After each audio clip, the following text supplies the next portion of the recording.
Afternoon, ladies and gentlemen. I see we have a quorum present for this call meeting of the Full Ways and Means Committee.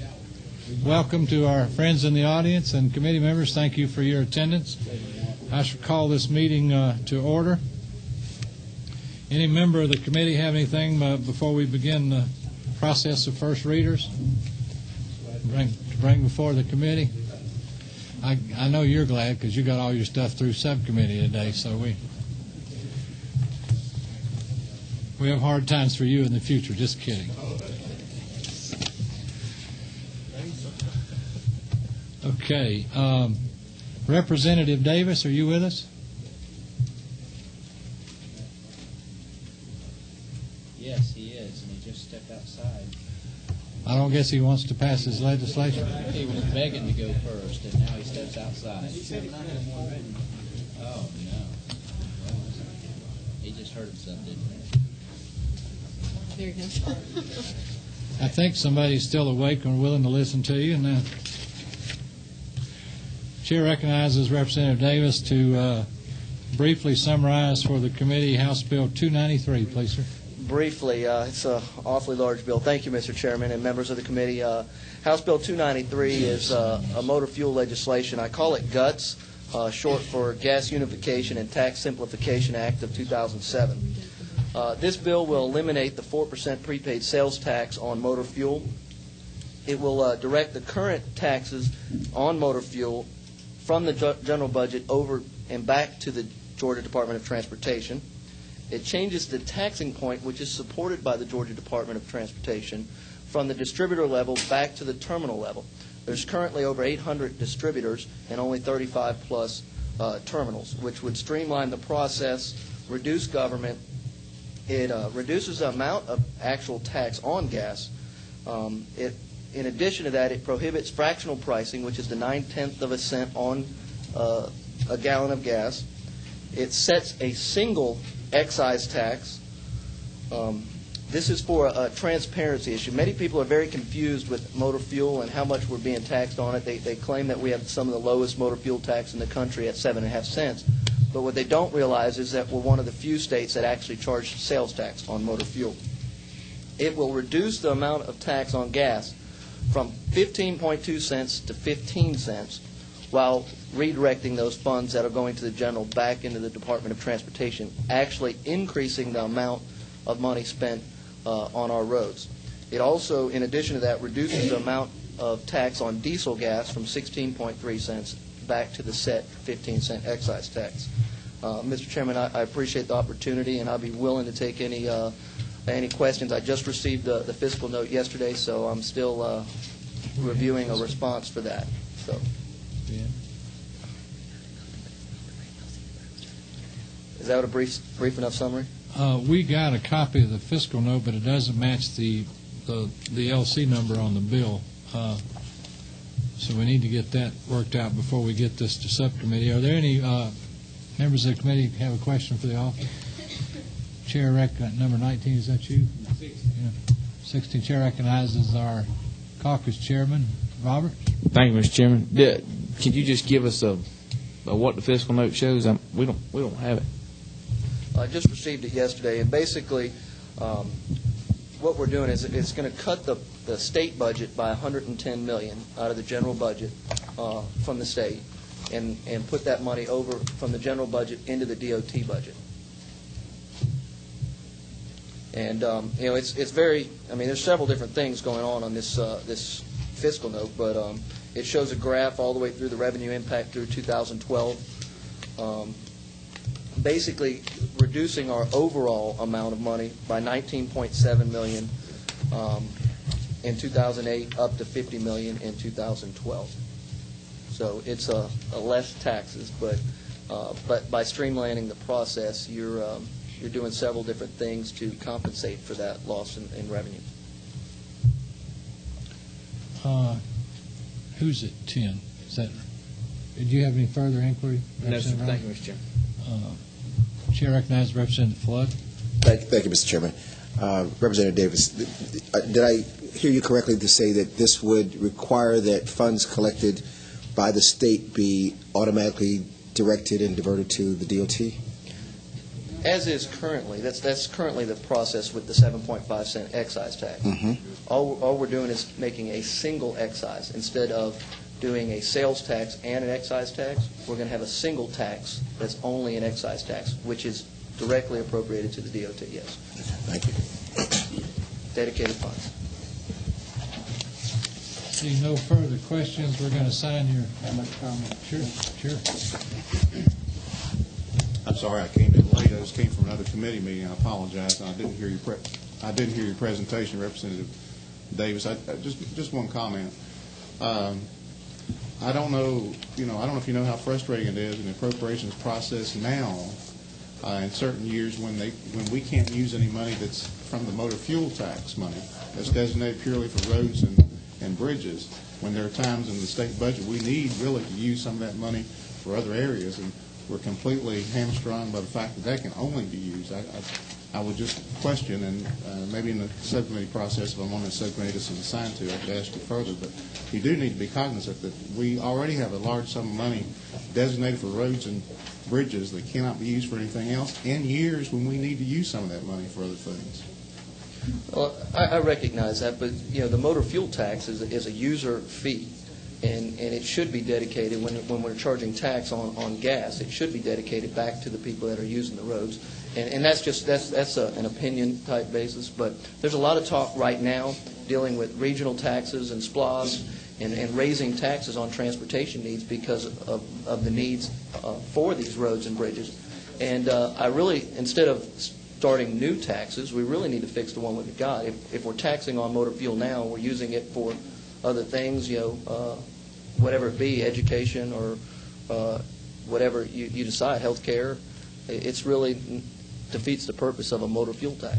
Thank you. Well, thank you for that explanation. I'll just remind you, Representative Davis, when you get questions from this group, they're not necessarily to challenge your position on things, but it does give you a good idea that you probably need to prepare for that in subcommittee, though. So that's the hope here, is that we get a good dialogue so that we know where the debate's going to be when. Yes, there being no further questions, we're going to sign House Bill 293 to our Tax Reform Subcommittee.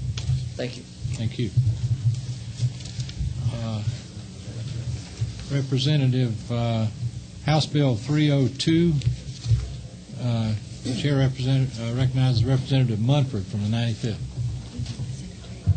Thank you very much, Chairman O'Neill, members of the committee. House Bill 302 is essentially a piece of legislation which only affects the city of Conyers. This was brought by the Rockdale County delegation at the request of the Conyers City Council, and I have the mayor and some of the council members are here today, to raise the hotel-motel tax within the city of Conyers from 6 to 8%, and to raise the percentage that can be dedicated to tourism and facilities supporting trade shows and that sort of stuff, which we operated our Georgia International Horse Park, from 3 to 4% of the total tax. This is a piece of general legislation, but the change is only to an area of the legislation that would affect the city of Conyers, as that is the only city that had an international horse park prior to 1996. So I don't want anybody to be confused. This is not a general raise of the hotel-motel tax across the state. I'd be glad to answer any questions if anyone has any regarding this piece of legislation. Are there any questions for the author?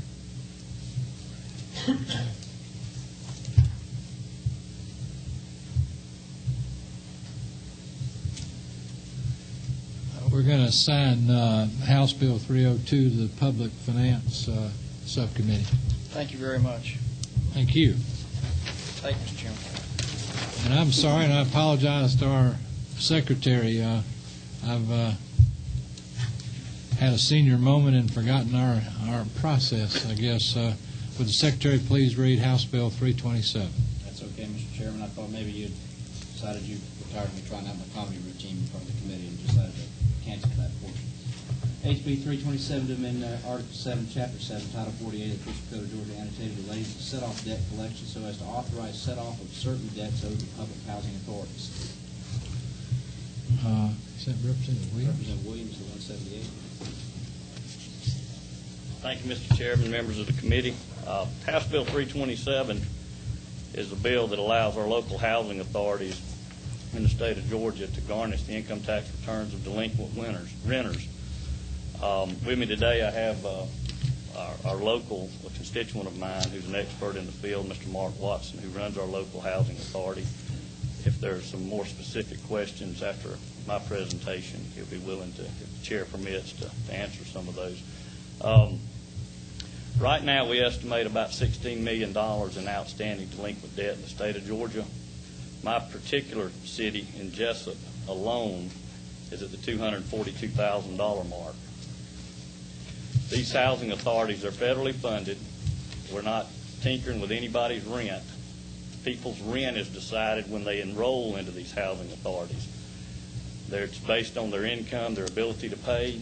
Some of them pay nothing, some of them pay a little bit, some pay market rent. The folks that we're after are the ones that are just delinquent and don't honor their contractual obligations. Last year, this bill passed the House 144-0. It's much needed, just like our peach care crisis we're in. This is a way we can offset some federal dollars because the federal dollars are drying up in this area too, and are much needed for capital improvements in these local cities. So I would ask for your favorable consideration on this bill. And I'll be open to any questions that I can handle myself, and I'll ask for my expert witness if allowed. Well, Representative Williams, I'm glad you got all these experts with you, but I just need to caution you, you're the man in the well now. Yes, sir. Isn't this your first bill? Yes, sir. Ever? What would my good friend Booger Harvey think about this legislation? Can I get him on the cell phone? No, sir, you're in the well. Johnny Moore would support it. That wasn't the question. I understand. And we don't like politicians around here. We don't expect people to dodge our questions. Yes, we want a direct answer. I think I've mentioned this with Booger Harvey. He is our state court solicitor, and he has no problem with it. Chair recognizes Representatives Scott. Are you? Okay. 12. Who's that? Representative Martin. I was just going to move to put this in a subcommittee of a subcommittee till the gentleman could pay due respect to the chair. Define due respect. Whatever. I'm game. Representative Williams, it's our goal here to get you ready for the worst, and I think we've done that. We sincerely appreciate your presentation. Do you really want us to hear from somebody else today at this stage? If there are no questions, no, sir. Thank you. If somebody's traveled a long way, though, I certainly want to do them the courtesy to hear from them. Well, he has traveled 4 hours, so.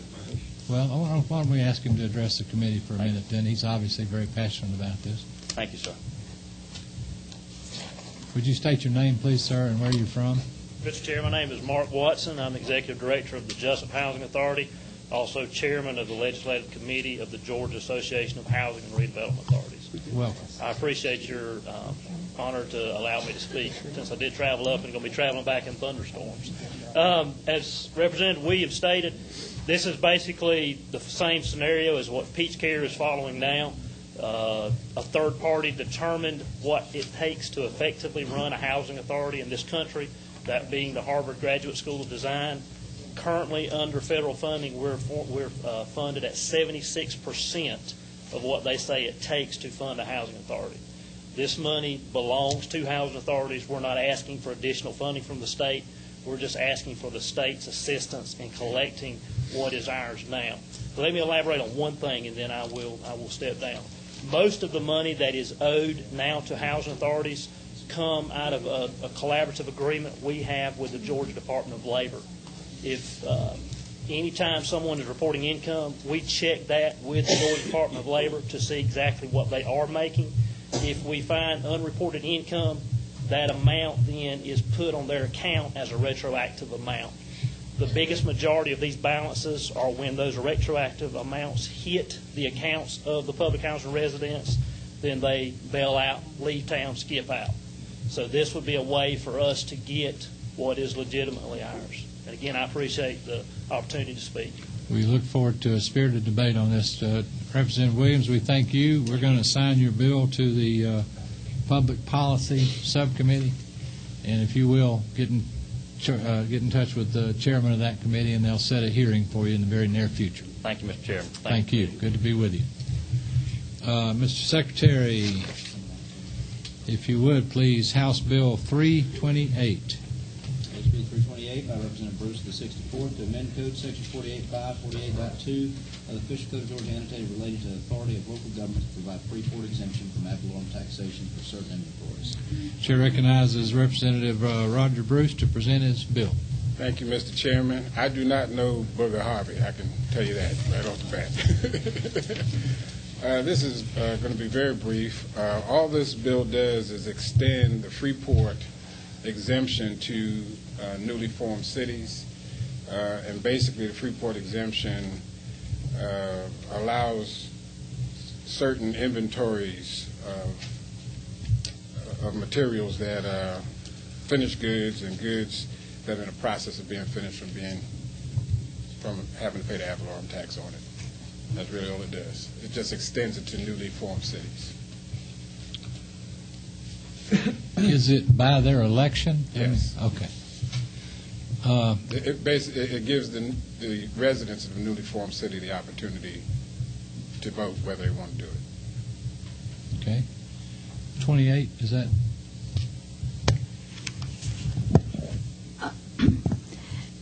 This is just general information for me. Don't most cities use their county's tax digest? I'm not one to answer that question. I don't know. I would assume that they do, but I don't know. Okay. Thank you. I notice that you've got at least two distinguished members of this committee on this bill with you. Three, okay. I see Representative Flood and Representative Mosby. Either one of y'all have a comment on this? Representative Jones as well. And Representative Jones. Anybody?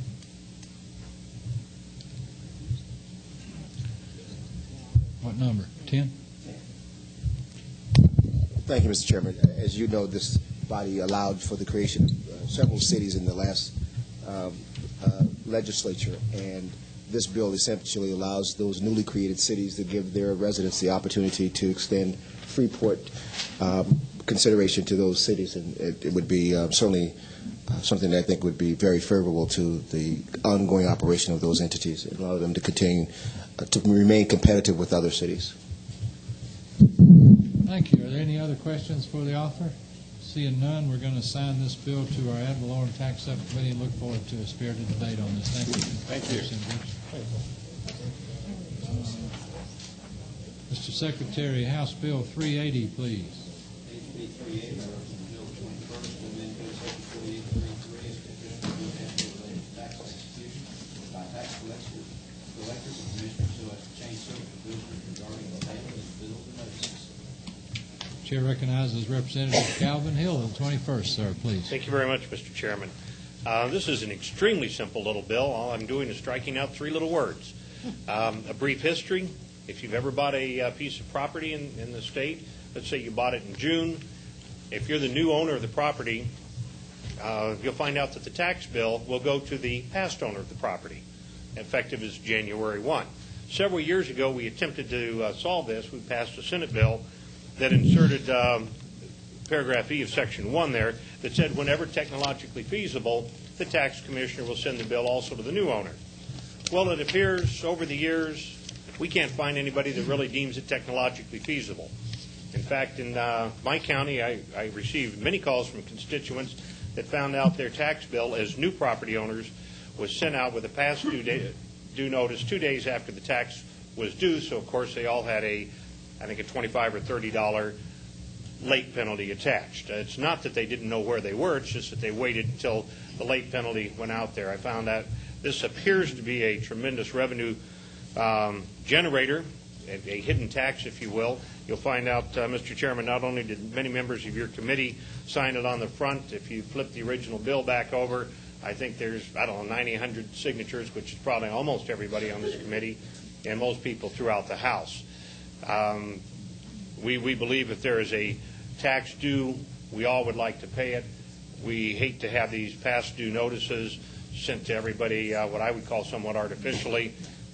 The tax bill should go to the person who is the owner of record at the end of the year and the owner as of the beginning of the year. So if there's any disparities past due taxes, that the appropriate people are notified. And that's all we've done is strike the 3 words, whenever technologically feasible, and say the tax collector or commissioner will send out the bills. Well, I'm certainly impressed with all those signatures you have on the bill, but unfortunately I'm not one of them. And I expect this bill, like all the others, to be debated in a spirited manner in our subcommittee. And I don't see any other questions from members of the panel. We will assign this bill to our Public Finance and Policy Subcommittee. Okay, Mr. Chairman, who's the chair of that? So I'll know who to contact. Austin Scott and thank you, sir. Or Chairman Parsons right here. Mr. Secretary, House Bill 289. HB 289 by Representative Roberts, the 154th, to amend Article 11 of the Chapter 5, Title 48 Official Code of Georgia Annotated relating to ad valorem taxation of public utilities. We recognize you. It's your choice at your place or there. I'm all right here if you don't mind. All right, let me turn you on. Chair recognizes Representative Roberts. Thank you, Mr. Chairman. I bring forth House Bill 289 to committee today. Basically, what this bill does is it asks for an ad valorem tax exemption for businesses that overhaul railroad cars and that type of equipment. This does not apply to existing railroads that are operating right now. Georgia is one of the states that does not allow this. There are 10 different facilities throughout the state of Georgia. This will bring Georgia in line. In the conversations, we understand that if we pass this, then they will come in and expand the companies here in the state of Georgia, which means that they will be providing more jobs for our citizens. We, at this point, do not have a fiscal note back yet. It is estimated roughly about a $4 to $6 million hit on the repairs across the state. But we think at the end of the day, by the time you figure in the extra jobs that are being created, it may even be a revenue neutral for local governments. This could have an impact on some of your local governments as far as revenues go.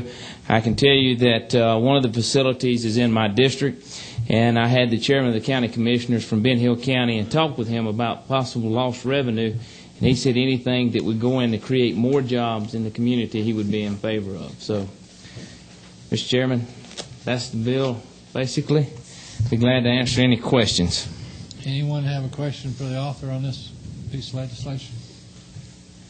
Seeing none, we're going to assign that Representative Roberts to the ad valorem subcommittee. Thank you, Mr. Chairman.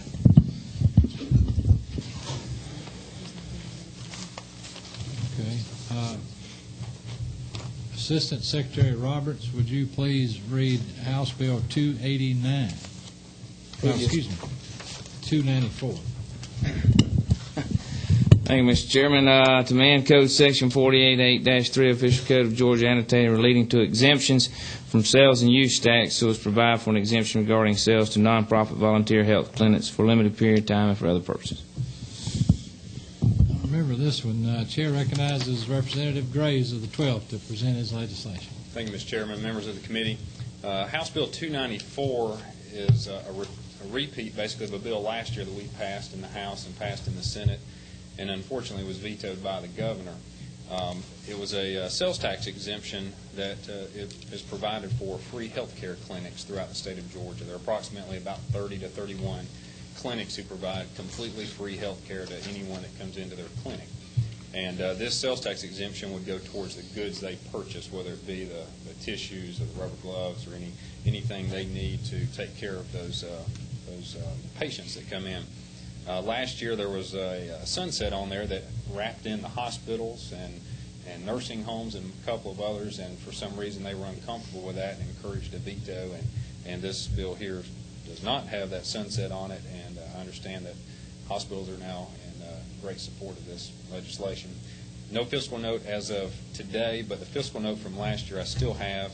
The impact was $1.6 million to about $3.2 million was the estimated range to the state of Georgia. But incidentally, these free health care clinics save the state about $200 to $400 million in health care costs.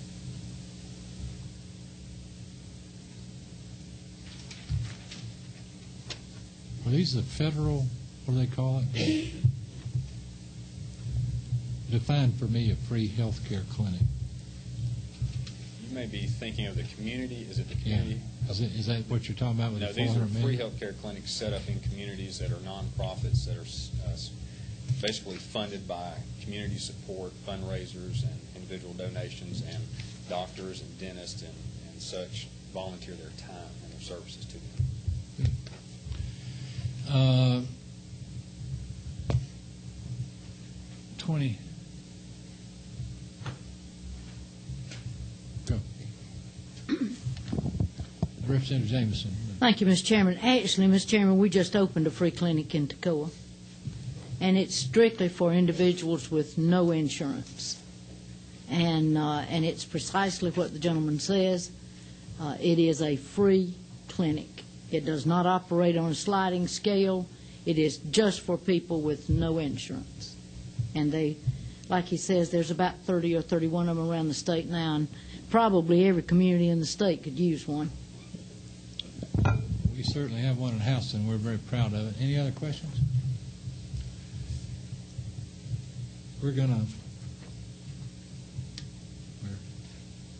to assign it to our sales tax subcommittee. Thank you, Representative Graves, thank you.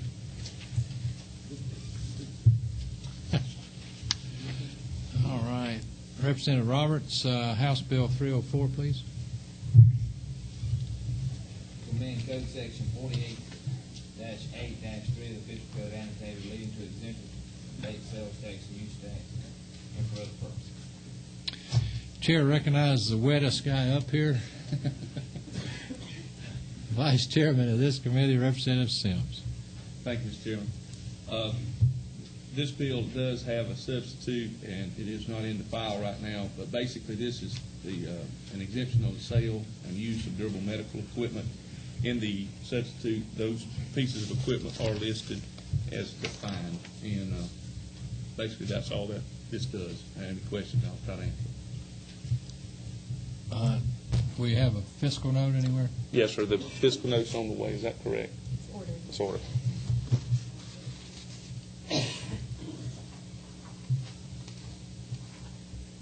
Okay. Any questions, anybody? Oh, okay. I'm sorry. Oh, I'm sorry, Mr. Chairman, but I would ask the gentleman, would you give us an example of what is durable medical equipment? Wheelchairs, oxygen, those. Yes, sir. I believe unless somebody has in the interim continued to tax this, I passed a bill several years ago that exempts oxygen, exempts wheelchairs, it exempts hospital beds, and those things, and unless somebody has taxed them in the meantime, they're already exempt. I was of the opinion also, but for some reason, some of this medical equipment is not included. They made a definition, I think, from your old bill, but there's some things like sleep apnea equipment. Well, maybe we better be sure to specify what equipment we're talking about, because part of it's already exempt. Okay. And I wouldn't want the gentleman from the Department of Revenue to think that some of these folks should have been paying sales tax in the meantime. I understand. Because it's exempt. Okay. Good point, and hopefully Yes, we'll have the yes, updated. Other questions for the author? We're going to assign that to the sales tax subcommittee. Representative Roberts, House Bill 350, please, sir. Amend Code Section 48-8-3 of Georgia annotated leading to exemption from sales and use taxation so as to provide for a limited period of time with exemption from sales for off-premise human consumption of elements, foods, and beverages shall cease to apply for other purposes. Chair recognizes Representative Sims to briefly summarize his bill.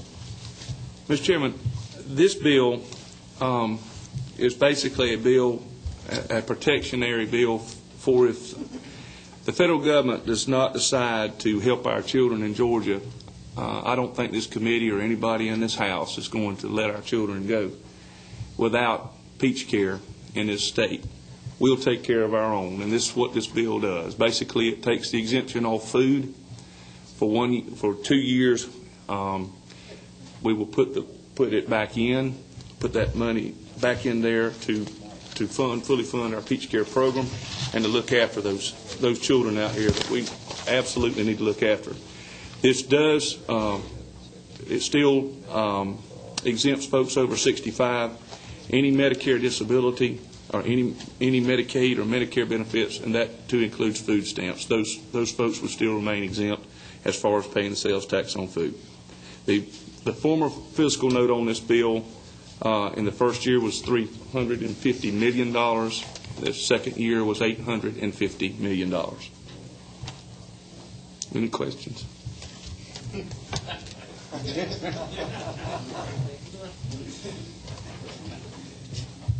you give us the name of your psychiatrist? No,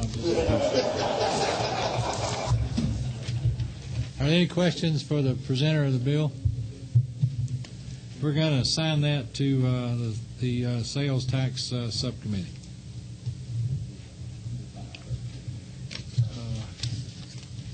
Mr. Roberts, House Bill 166, please, sir. To amend Code Section 48-8-3 Official Code of Georgia annotated relating to the exemptions from sales and use tax, so as to provide for an exemption for limited time period, found with respect to certain sales of tangible personal property to a qualified government grantee. Chair recognizes Representative Martin of the 47th. You want to present from your place? If that suits the chair, I'd be fine, Mr. Chairman. Mr. Chairman, I bring today House Bill 166. This is inclusive of more folks that, if you recall, last year we passed an exemption for people that were donating various things. I have that effect on people. I think they look for other things to do. But basically, what this no, there went one vote in the affirmative. Mr. Chairman, what this simply seeks to do is to take sales tax off those organizations, a qualified government grantee as defined on line 15 through 17, so that the spending power of nonprofits as defined under federal IRS code who receive monies from state or federal grants could buy more and do more for folks. If you recall, last year we extended that exemption to food banks who purchase food, and essentially, depending on the county, we increased their purchasing power with their donated dollars by 6, 7, in Atlanta 8%. And what this would seek to do is extend that to a qualified government grantee who receives state or federal grants. We do not yet have the physical note. I suspect we would get that soon, and would ask the committee's chair's consideration to assign this to subcommittee for spirited debate.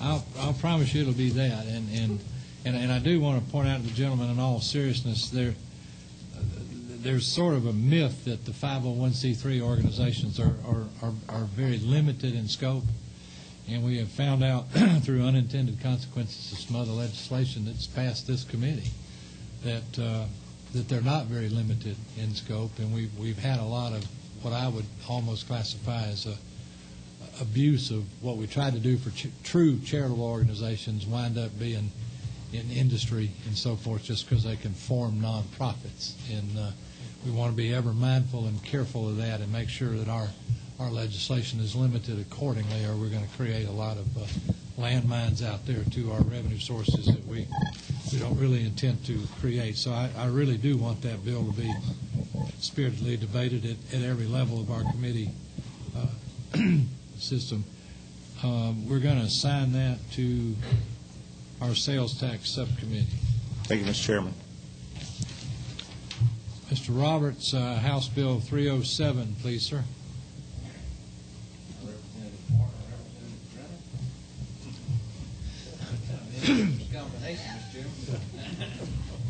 Bipartisan. Could you just read the caption? Just to fill in, Mr. Chairman. And I'm certainly not the only one that knows that now. All right, please read. To amend Article 2 of Chapter 7 of Title 48 of the District Code of Georgia, annotated relating to the imposition rate computation of income tax, so as to provide for income tax credit with respect to qualified personal mass transportation expenses and for other purposes. Is it 12? Yes, sir, Mr. Chairman. Chair recognizes Representative Martin. Mr. Chairman, I appreciate it. And again, we ask that this bill be assigned to committee. We understand there's going to be debate and discussion in regards to this, but what Representative Joyner and I hope to do is start discussions about alternative ways to encourage people to use mass transportation. We can only build so many roads, and we do need to do more of that in the state of Georgia, and especially in the metro area. But we hope by encouraging them through a tax credit against income that this would perhaps encourage more people to use mass transportation. And we hope with this bill to at least have that conversation, as this might be one of the planks in a platform that would solve the metro Atlanta and other congested areas' transportation problems. Any questions for the author? Seeing none, we're going to assign that to our income tax subcommittee. Thank you for bringing that. Representative Knight, could I get you? No, I'm just kidding. Representative Roberts, House Bill 321, please. To amend Code Section 48-5.7, Form 4 of the District Code of Georgia, annotated relating to bona fide conservation use property, so as to change certain eligibility requirements with respect to conservation use. Chair recognizes Chairman Royal. I assume you want to present at your place. What number are you there? 24? Thank you, Mr. Chairman. House Bill 321 just places in the statute language that was provided by the Court of Appeals this summer in a Chatham County case.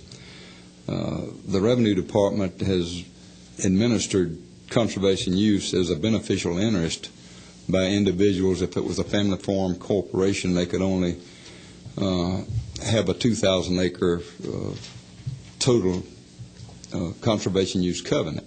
The courts ruled that if there were 5 family members that owned 20% apiece, that their beneficial interest was restricted to their percentage of the 2,000 acres, meaning, say, 20% of 2,000 or 400 acres. So this, all it does is track the court case and puts a language in the statutory code section confirming the court findings. Okay, any questions for Chairman Royal regarding House Bill 321? Chair sees none. We're going to assign that to the ad valorem tax subcommittee.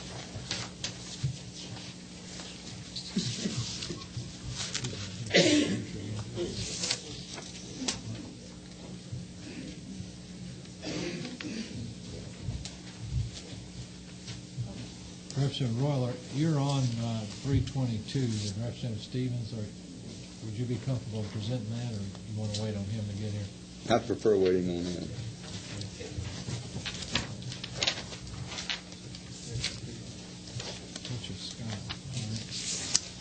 Representative Roberts, House Bill 335, please.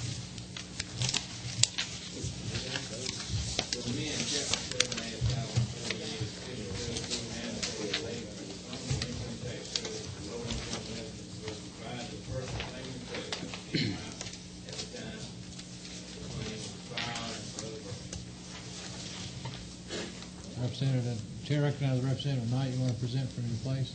That's all right with the chairman.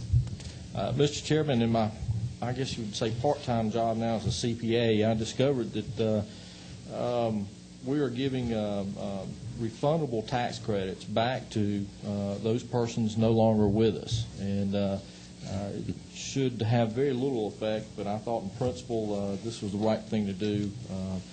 According to the code, these credits were not for the purpose of giving back to states or families, but to help folks, low-income folks, with the tax burden in the code. And this bill simply seeks to make these tax credits only available to living persons.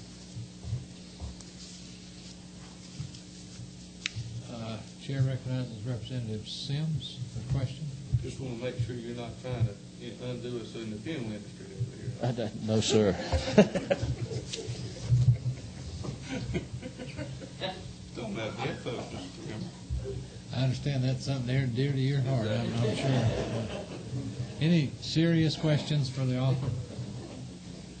Representative Knight, we're going to assign that to our... Yes. I just have a quick question. 27. Representative Knight, if you would, and it's based on my accounting ignorance,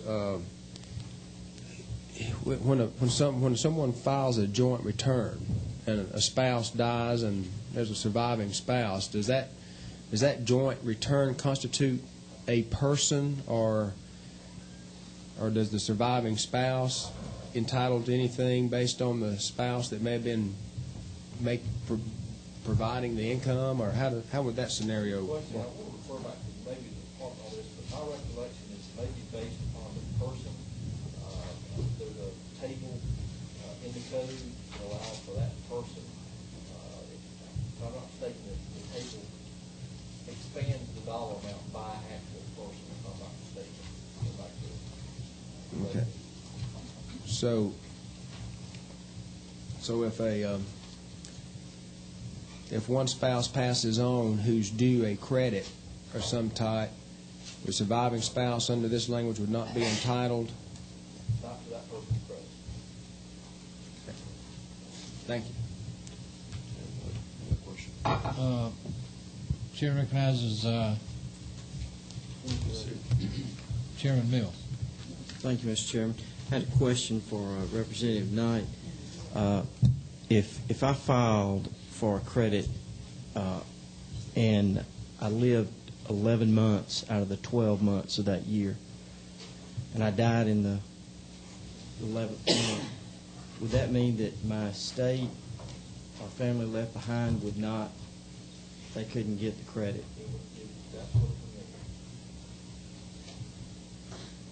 And I would also draw the attention back to the committee that the original intent of Georgia law was, in reading for it, that declared that because of the overall tax burden, and particularly that of the tax burden on food, that was why this credit was originally put in the tax code. And I would find the body that we were no longer taxing groceries.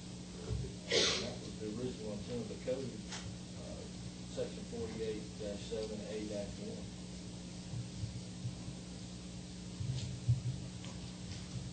Chair. Ask an answer. Ask an answer. Chairman Royal, do you have a question? No. 26, who's that? Chairman Williams? Lewis? If I can follow up, I just get my thoughts straight.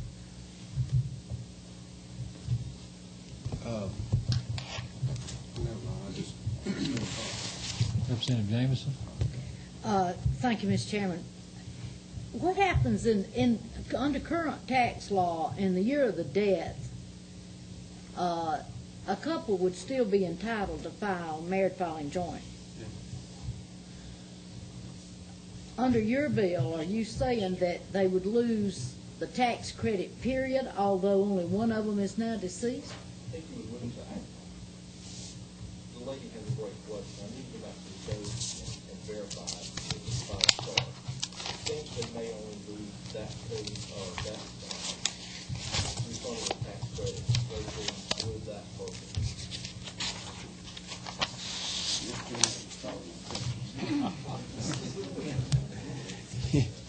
Is my question, is there a problem going on today where a spouse dies and the family or the estate is taking advantage of the credit due the deceased person? I mean, if you look at the intent of the original code was put in, the general assembly declared that the overall, to help the low income, the overall tax burden, particularly with the tax burden on food. I will remind the committee that we no longer tax groceries. I mean, that's the intent of the code there for this low income tax exclusion is no longer there. In a practical matter, I've done several practical arrangements. There were no surviving spouses. There were no anyone left, and the refund is just coming back to whoever. It's not going back to a living person. Now, this goes toward the person's income tax, right? This credit. Well, I'm going to show my ignorance here, but what does the sales tax on groceries have to do with an income tax credit, low income? The original intent of the code was refundable tax credit for putting in, and I will read from the code. It says that the General Assembly notifies and declares because the overall tax burden, and particularly the tax burden on food and other items that were appropriate, that they would put in a tax relief in the form of this low income tax credit. Okay. Thank you. The original purpose of the tax credit. Thank you. Excuse me, can I ask one more question, Ms. Jameson? Yes, ma'am. Ms. Jameson, you're on. Mr. Knight, correct me if I'm wrong, but in the maximum amount of this tax credit, and their income has to be practically non-existent, the maximum amount per person is $26.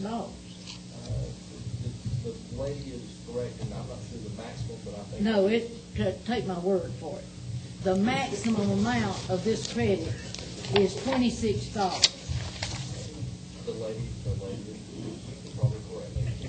Well, I just, thought I'd put it in perspective here. We spent an awful lot of time talking about $26 when we're introducing legislation that we could be talking about hundreds of millions, but I wanted to relieve the mind of the committee, Mr. Knight. Thank you, Representative Jameson. I'm very relieved by that. And really, it's a good segue in what I hope will be the last question, Representative Knight.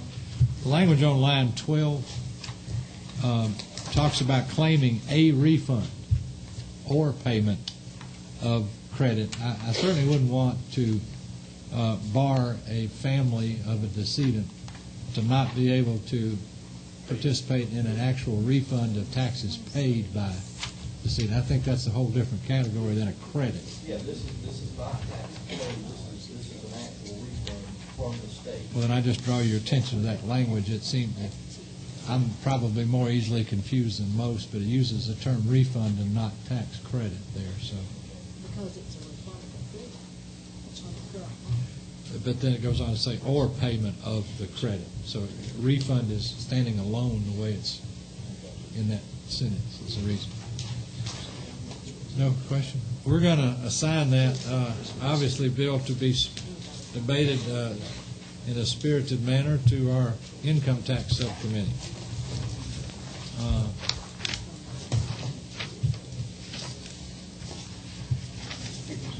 Representative Roberts. House Bill 339, please, sir. To amend Chapter 3 of Title 48 of the Official Code of Georgia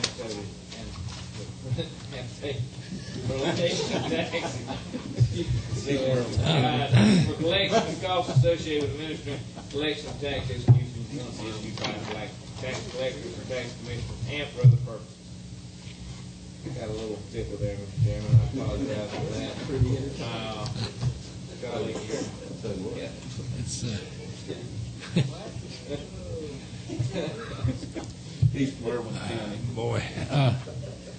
Well, Chair recognizes, again, Representative Knight to summarize your bill, please. Mr. Chairman, it's never a dull moment, is it?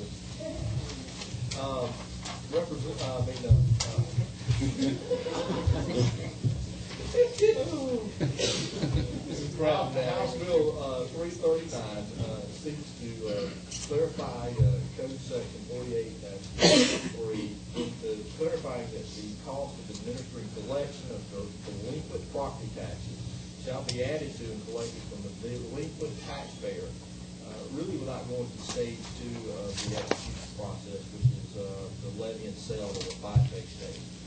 Basically, this clarification is necessary because in the prior year in 06, different bills came in, basically said you cannot add these collection costs up until you get to the point of actually levying that property and selling it, which is what I call stage 2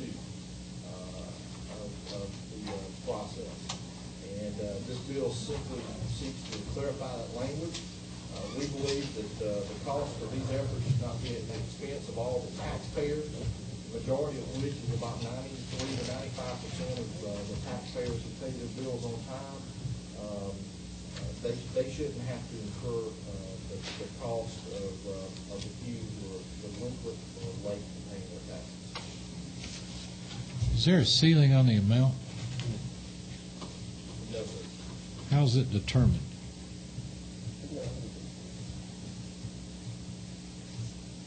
Such cost for administering the collection shall be added. Who determines it, and how much is it typically? Mr. Chairman, I'm not sure if there is a ceiling. What's reasonable? I know that it could range from third-party collection folks who could be in anywhere from $20 to $30 range to all the way up to high-priced attorneys working with the tax commissioners doing this work, and building rates are a lot higher.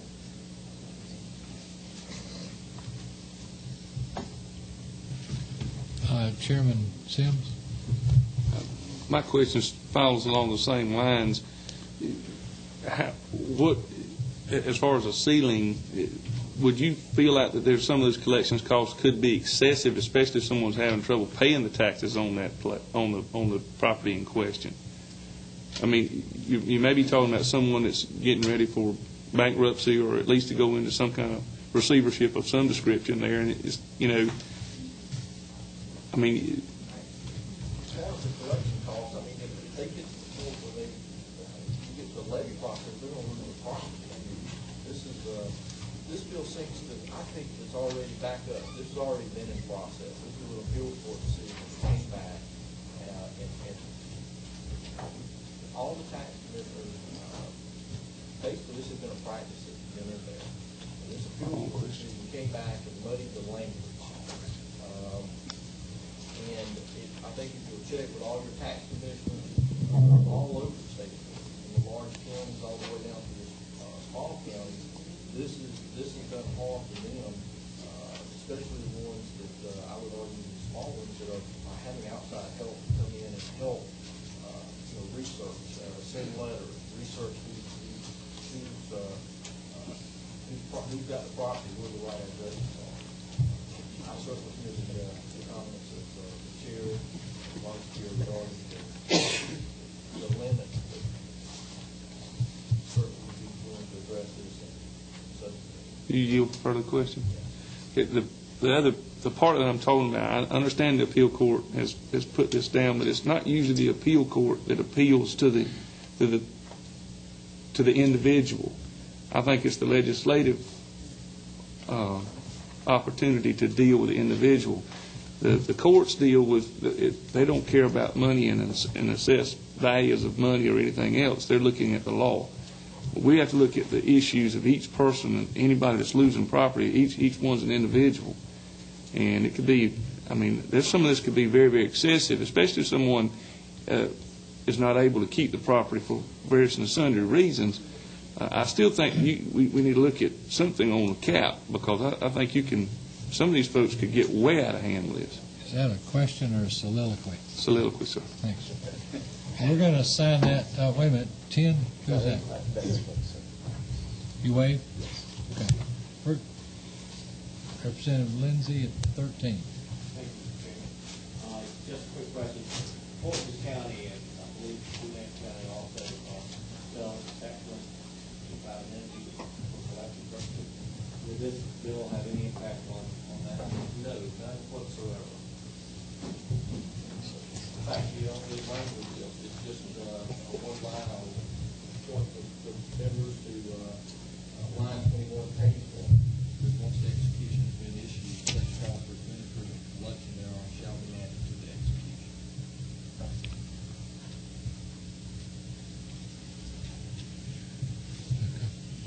We're going to assign that to our Public Policy and Public Finance Committee, Subcommittee.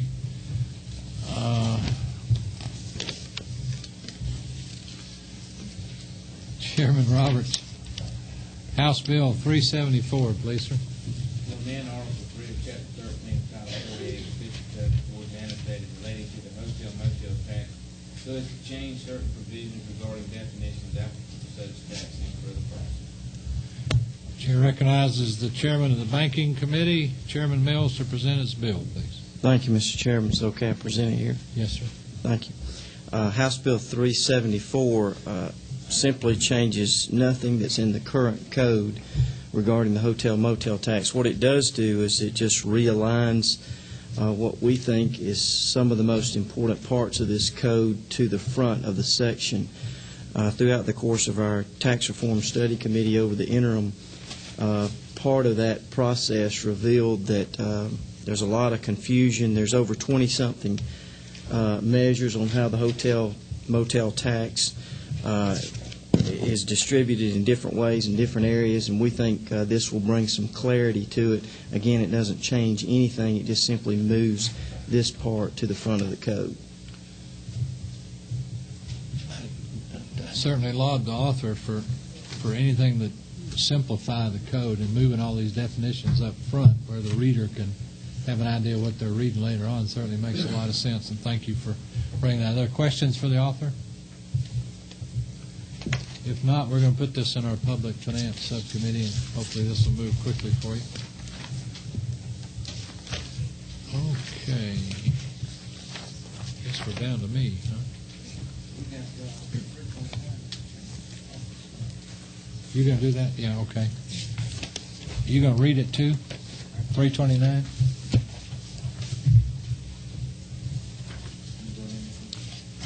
Please, if you would, read, Mr. Secretary. To amend Code Section 48-8-3 of the Official Code of Georgia annotated relating to exemptions for sales and use tax, so as to provide an exemption for certain items sold, used, or stored for packaging farm products produced in this state for shipment, sale, and resale for other purposes. Chair recognizes Representative Roberts to present the bill. Thank you, Mr. Chairman. Representative Scott was not able to be here today, and he asked me if I would to present this.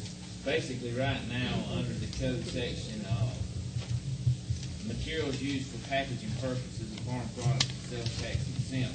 What has happened is now some of your shippers are requiring that these farmers producers use a plastic box or crate that they have to rent, and this just takes and makes that exempt. Mr. Chairman, basically, all it does. I don't see any questions, but I also don't see a sunset in this bill. It's been the policy of this committee to frown on any of these exemptions that don't have a sunset. You might just want to take that information accordingly and apply it when you get to subcommittee. Might have a lot to do with your chances of getting it passed. I will make sure 20. Chairman Scott understands it. Chair recognizes Chairman Royal. Representative Roberts, what type of container are you primarily talking about? For what use? Produce, mainly when it comes to a lot of your packaging over, when it comes to, like cucumbers. Watermelons are still actually in the old system as far as cardboard and all, but a lot of your produce is now they're having to be put in plastic crates that you have to go and rent.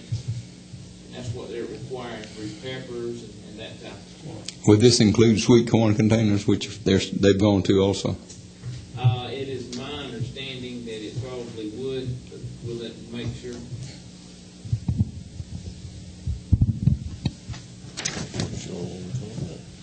Uh, 29, Representative Jones.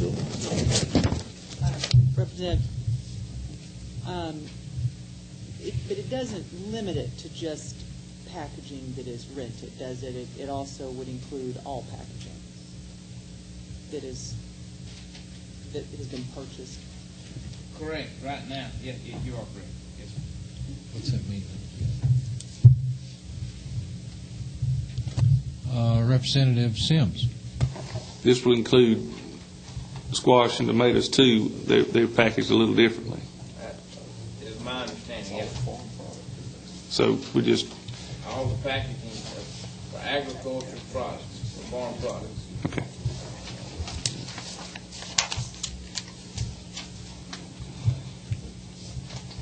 Any further questions from members of the committee? Seeing none, we're going to assign that to our sales tax committee. Would you make sure Representative Scott knows that? Yes, sir. And if you would, please read House Bill 353. Yes, sir, Mr. Chairman. To amend Title 48 Official Code of Georgia annotated relating to revenue and taxation so as to provide for offsets against unclaimed property and for other purposes. I'm going to turn the chair over to Representative Sims, since that's my bill. Mr. Chairman, thank you. And ladies and members of the committee, I'll let Chairman O'Neill present his bill at this time. House Bill 353 was sent to me by the Revenue Department, and we're going to call it the Technical Correction Bill.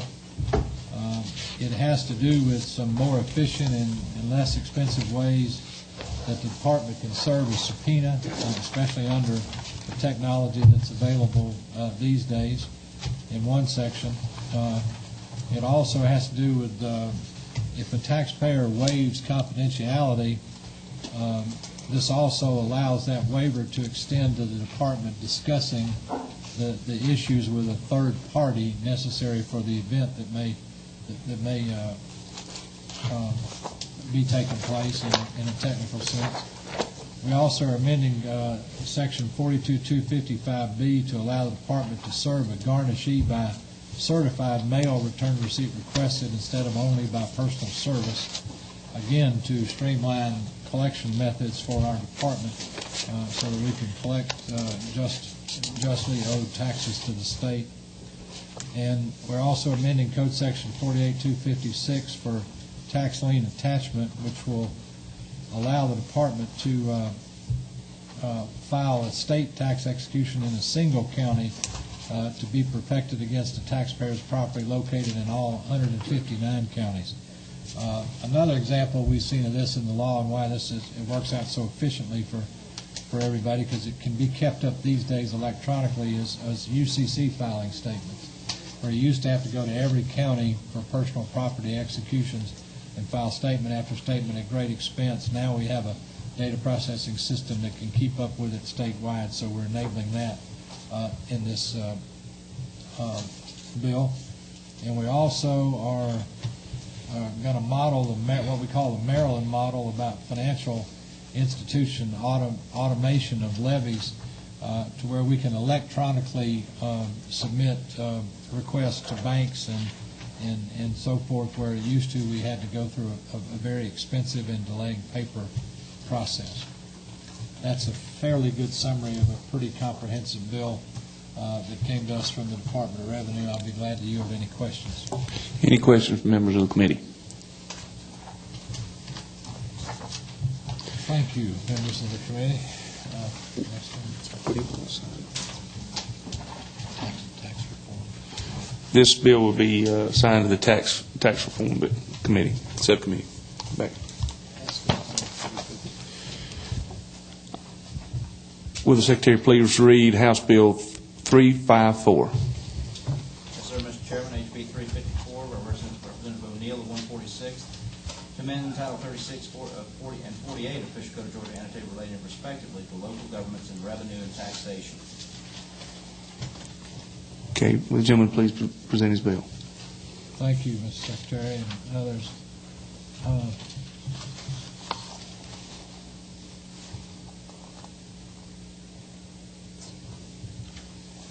This bill establishes an obligation on the part of the tax commissioners' offices around the state to file within 1 year all of the qualified homestead exemptions that have been sought.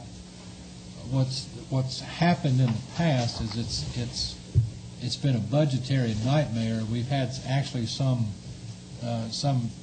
typically it's a smaller county without a lot of resources that's been 2 and 3 years behind in filing the exemption status of the code. And what happens when that happens is the school boards can't properly budget for the current year that's coming in without knowing what the exemptions are. So it's affected our educational funding to a highly detrimental state. And we're just asking to pass some legislation here that will have those filings be made by our governments in a more timely fashion so that everybody that relies on them from a budgetary standpoint can can get what they need to be done in a timely manner. It also requires that within 30 days after notice provisions have lapsed, that the tax commissioners record tax executions. Again, there are many public officials and other taxing entities that are relying upon this information, and that's a technical correction to put in. And we're talking about, really, 30 days seems like a short time, but we're talking about only after all notice provisions have lapsed. So this could be a good year into the process, but it's just, again, it's brought to us by the department, and they have to provide this information to several people. We're also, in a technical sense, establishing a requirement for a physical address for all public utilities reports. And then just, again, it's a compliance kind of issue that it's just a corrective action that we're taking in this legislation. And I would expect it's going to be debated in a technical sense over many, many hours of debate. I'll be glad to try to answer any questions. I have one question, Mr. Chairman. Is there any way that, like in these small counties, that they can get help in order to get this accomplished, especially if they lack the resources and lack that experience in that district? That's been a little bit of the source of the irritation about this. Shay Hester with the Revenue Department and others over in her department that work so long hours and in such a committed fashion are always willing to go out into the field and deal with especially the more needful counties in these issues, and they have a very, very taxpayer and tax compliance friendly department that literally is almost on call 16 hours a day now. So there's very little excuse if you want the help to why it won't be provided for. Now there's some folks with revenue here that could verify that because they're probably paying the overtime. I don't know if that's the case or not, but that is available to our counties. Follow-on question, Mr. Chairman, if you'll yield. I will. With that, do you think that there may be a consolidated effort with some tax commissioners to not report this so that people will not be able to get these budget things done as a friendly compliance with the constituents in the district, or that kind of thing? Or is that what we're trying to get at here? I was just wondering. No way I can tell what's in people's hearts. I understand. I think a lot of our commissioners are overwhelmed. The workload is significant. It's very technical and it's very detailed, and we're also always in a process of technology change. So I mean, it is in many cases an overwhelming task. We're just trying to set some guidelines upon which all third parties now can rely without blame needing to be assessed. I understand. Any questions, member of the committee? Yeah, got it. Oh, Mr. Rice, I don't have his number. What number? What number? 26. 26. Must be late in the day, or I'm going to show my ignorance, or my cold's getting me, or all three. But on line 10 of page 3, it says you change this provision for the 62-year-old exemption, total amount of income received from all sources, to the total amount of net income received by the owner or spouse from all sources. Net income is described, I assume, some other place in the code is. It's not adjusted gross or something like that. What is?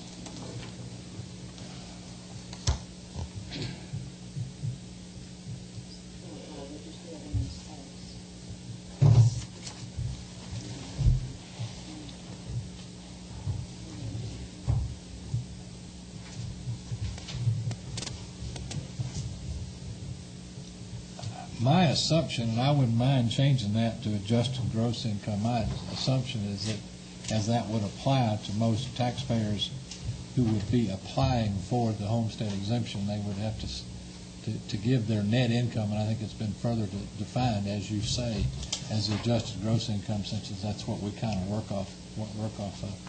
But it probably also has to contemplate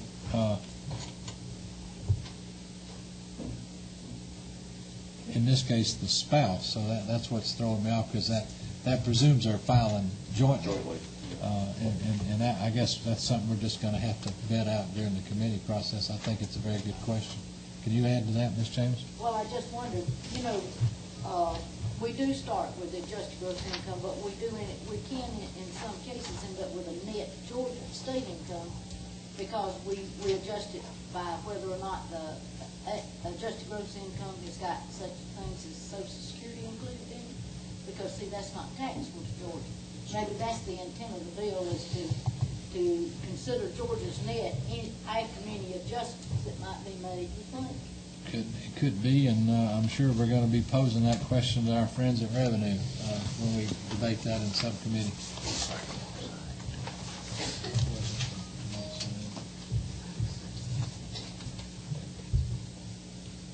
Tax reform subcommittee. This bill, if no further questions, this bill is going to the Tax Reform Subcommittee.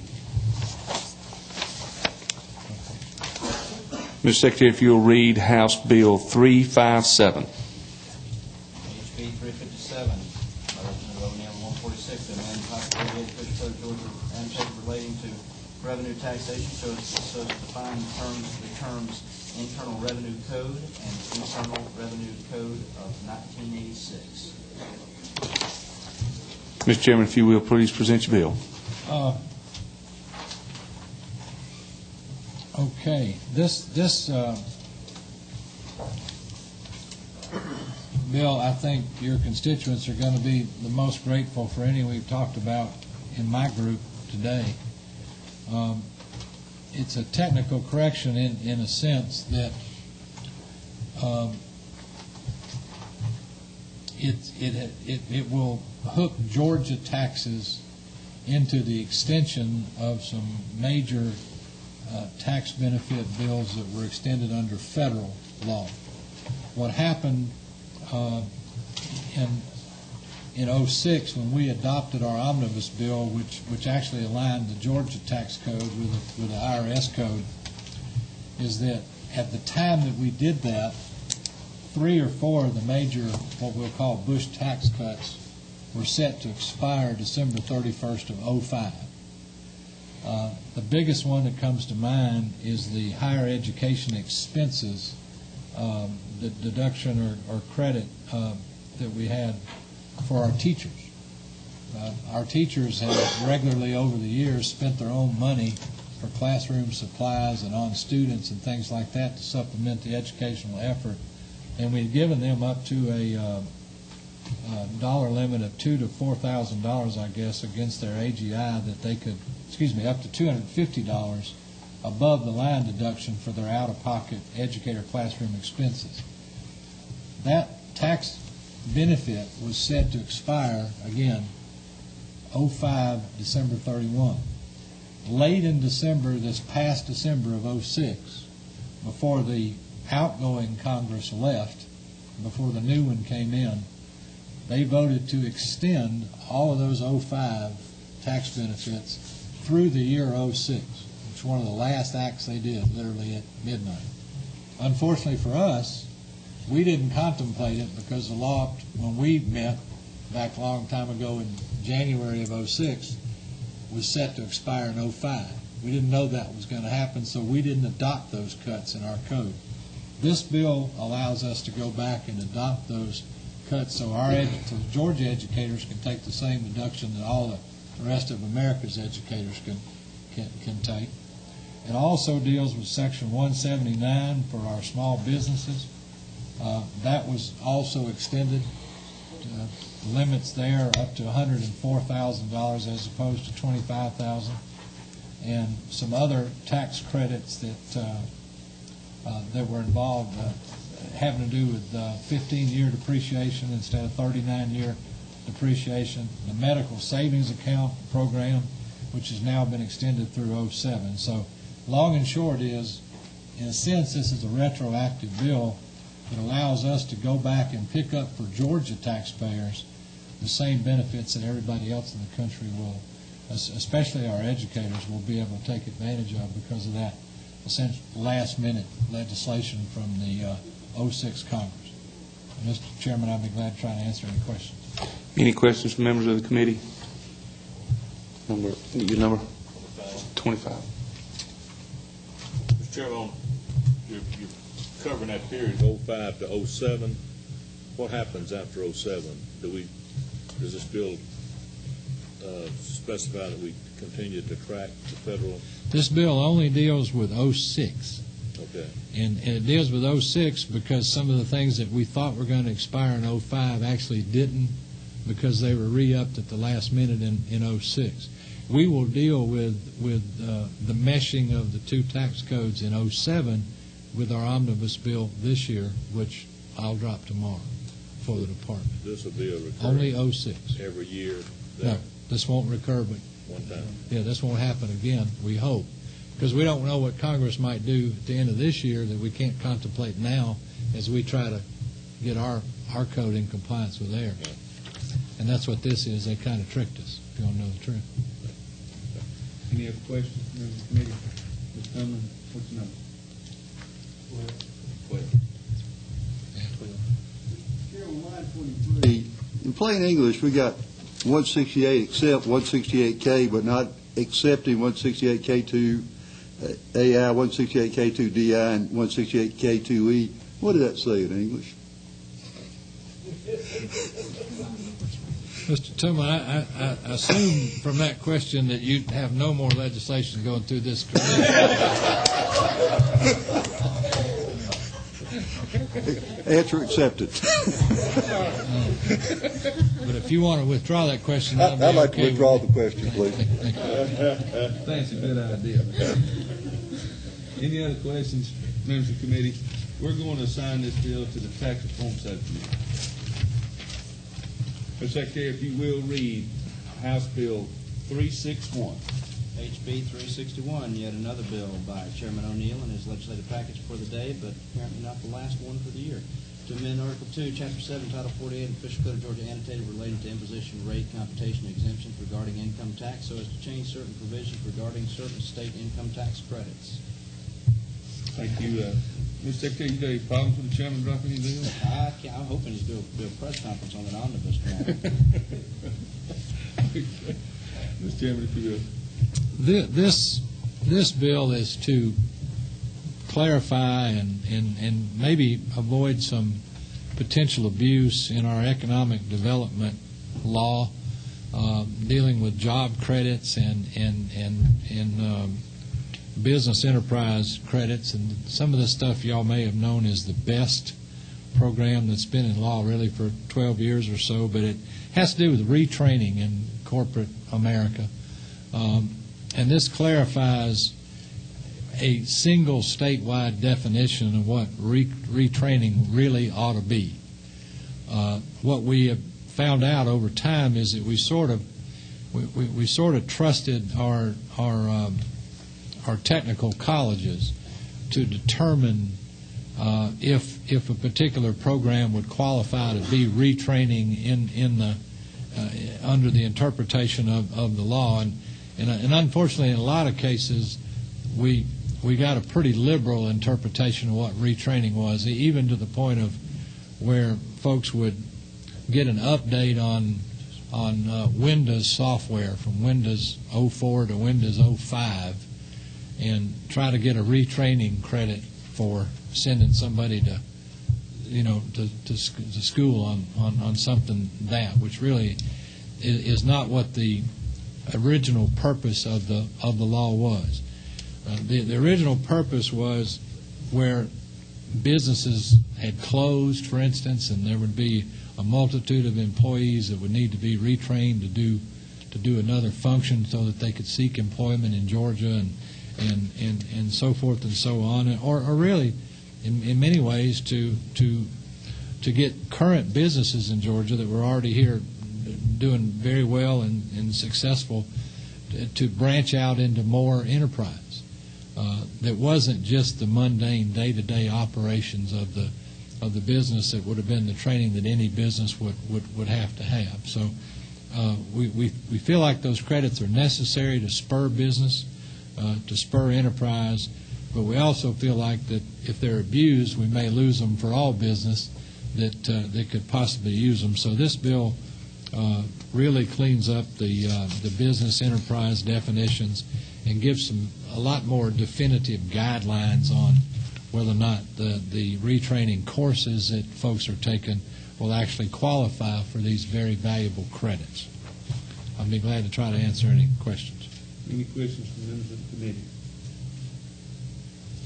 I don't see any more questions. Mr. Chairman, we're going to assign this to the tax reform subcommittee. Thank you. And I'm turning the chair back to the chair. Thank you, Mr. Chairman, for that. I look around, I don't see Chairman Stevens. Is there anybody in the audience or on the, well, actually anybody on the committee, really not the audience, that would like to have first read House Bill 351 or 322? Representative Lindsay, I see you're on 351. Are you comfortable with presenting that to get that assigned? No, I apologize. Come back. Okay, well, we'll lay those on the table till the next full committee meeting.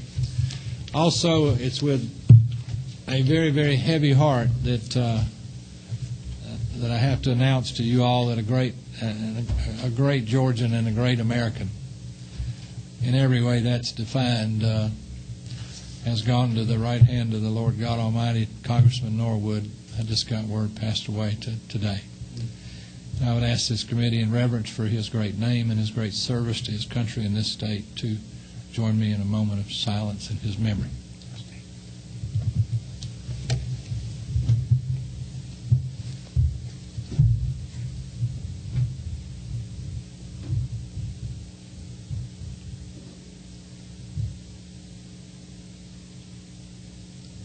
Amen. No further business come before the committee. We stand adjourned. Thank you.